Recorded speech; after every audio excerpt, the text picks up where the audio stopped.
Upon first glance, these two pieces may look exactly the same. Obviously, they're different colors, but they're not the same. They do share the same part number, but they have changed over time. This piece, if you're not familiar with it, is the torso piece, the main torso piece from the Bohrok and Bohrok Cal sets. They do appear in some other sets as well, notably in the Bionicle series. I don't believe they show up anywhere outside of the series, but they're really useful pieces. However, LEGO realized with the first iteration of this piece that they made a mistake. In fact, they realized it quite late because I believe the change was actually pretty late into the lifespan of the Bohrok Cal sets, but you can correct me if I'm wrong. So this change is actually twofold. There are two differences that are quite major between these two pieces. It always made me wonder what the point of this slot here was when I first got these Bohrok bodies. I thought maybe LEGO was going to introduce some kind of new connection with these. It's not the case, and I actually think now, with hindsight, that is probably just to make it a little bit easier for kids to build this figure, relying on the actual holes and not the pins in between to get them confused. So thus blocking them off, or just making it where it's not a pin or axle connection at all. But with this came a problem. In opening this up, this is actually a too wide pin connection, kind of. More or less, it's a too wide stud connection, and the reason I say that is because if you try to insert a pin into here, it will not go all the way through. The pins that LEGO makes has a small stopper, grommet, whatever you want to call it, a ring that goes around the middle, that this piece does not account for. But this one does. And so when I take this piece and insert it into here, which is a little bit tougher, you can hear a just subtle click. Maybe it doesn't come across on the microphone here. And that is because that pin can go all the way through. If I take this pin, just to show you, just to reinforce this point, and I stick it into one of these pieces and attach another one of the exact same type. I made sure to make them the same color so it's easy to see, but these both are available in all of the Bohrok body colors. You can see that there is a small gap between the two pieces. Rather hard to show on camera here, but you can see that that ring kind of gets in the way of those pieces coming together. However, connecting one of these pieces and another one of these later iterations together will account for that ring, and thus the two pieces will connect together, and in fact will hold quite nicely. This also allows for the connection of this piece right here to actually be used in that location. This is not the same, cannot be said for the other version, where although it will fit, does not go all the way in, again, because of those rings on the end of this piece. I did mention, though, that there are actually two changes between these. The second change is a little less notable, and I actually didn't notice it until a handful of months ago. I believe, originally noticed it in a studio file that someone had actually given to me because the piece was not in studio at the time, I believe, or if the piece was, it was a different version of the piece. But this is slightly bell-shaped. There's a little bit of plastic flaring out that has been removed on the newer version. This just allows for a lift arm to butt up against that properly, whereas with a piece like this, it can't push all the way up because that flaring gets in the way. Neither of these were ever used, to my understanding, at all. Unless maybe they've been used for axles, but at the very least not used for pins, and as far as I'm aware, that flaring never got in the way of anything that LEGO had intended. But I'm glad that they changed these two things because it adds some compatibility that was not there before. It wasn't important for them to fix this, and in fact probably cost them more to do so, although I could definitely see altering the molds for these pieces since you're not adding anything to them, but taking away.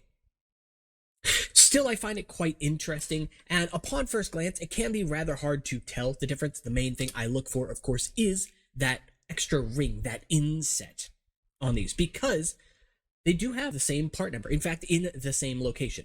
Thankfully, LEGO decided to use a larger font on this one as well, making it stand out, and it's a different font from what they normally use. So not exactly sure why they chose to do so, but I'm thankful for that, because that can also be a quicker way to easily take a look, right?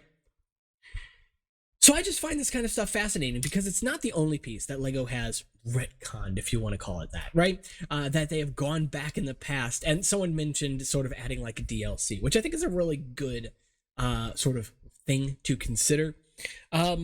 But there are a ton of pieces that LEGO has done this to in the past as well. In fact, I plan on making a video kind of solely featuring several of these pieces. Iconic pieces even, like masks that have been changed over time, which is pretty crazy to think about.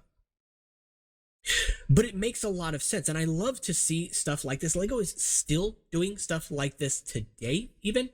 I have two notable examples, though I don't know the parts numbers of the pieces and don't think I could describe them here as well, so I will save those for a future video. But LEGO has continued to do this, even into 2022, 23, 24, because they understand that sometimes they don't see every possible combination of different pieces.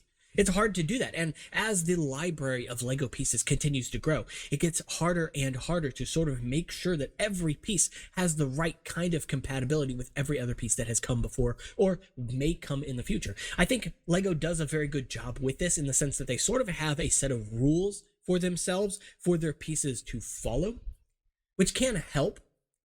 But yeah, it is absolutely crazy to think about, because so many of these changes are subtle. Many of them are often, something made a millimeter longer, a millimeter shorter, a little bit thinner here, shaving off a little plastic there. It's crazy to think about, because oftentimes it's not something that you'll notice. But it is important.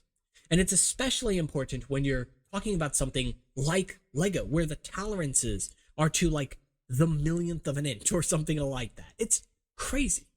It's why I often don't fault LEGO for quality control issues most of the time.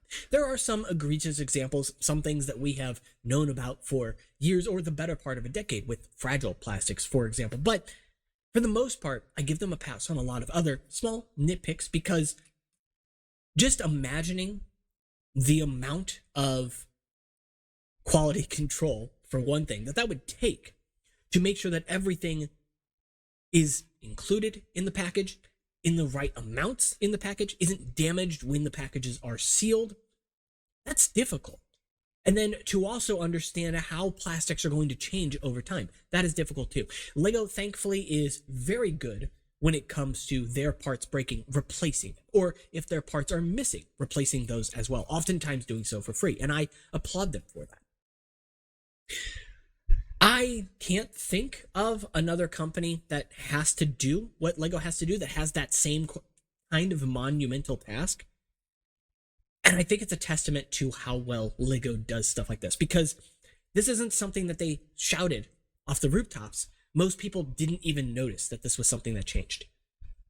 The reason that I thought about this video was actually because it was brought up on the Discord, specifically in the parts variant forum, which I want to go ahead and talk about here really quickly. I've made a video on it in the past, but the parts variant forum is a subsection of the Discord server, which you can find in the description. It is free to check out, of course.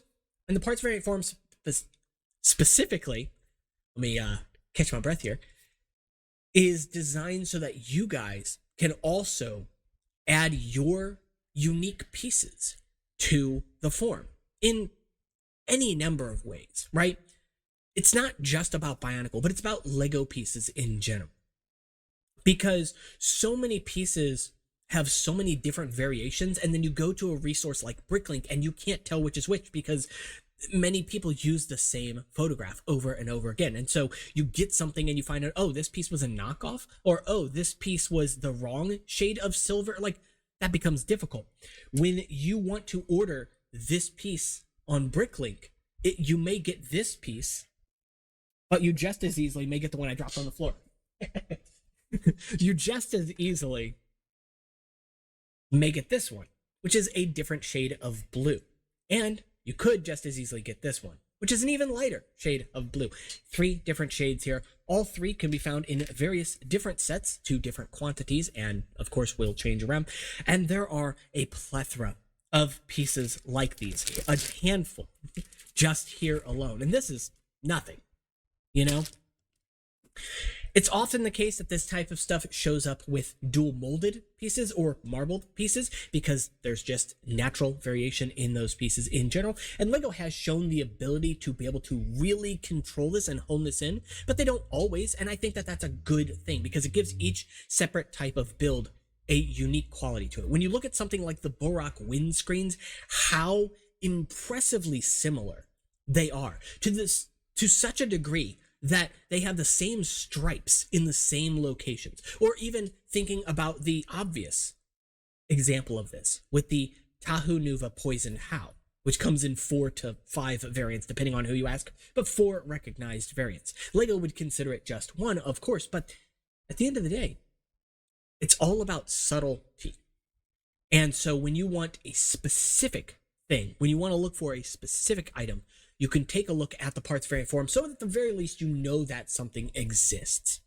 There are pieces that I have seen submitted by other people that I didn't even know about. This includes some misprints, though I don't intend to make it a misprint form since that is more widely available. The focus of the parts variant form specifically is to let the common pieces shine.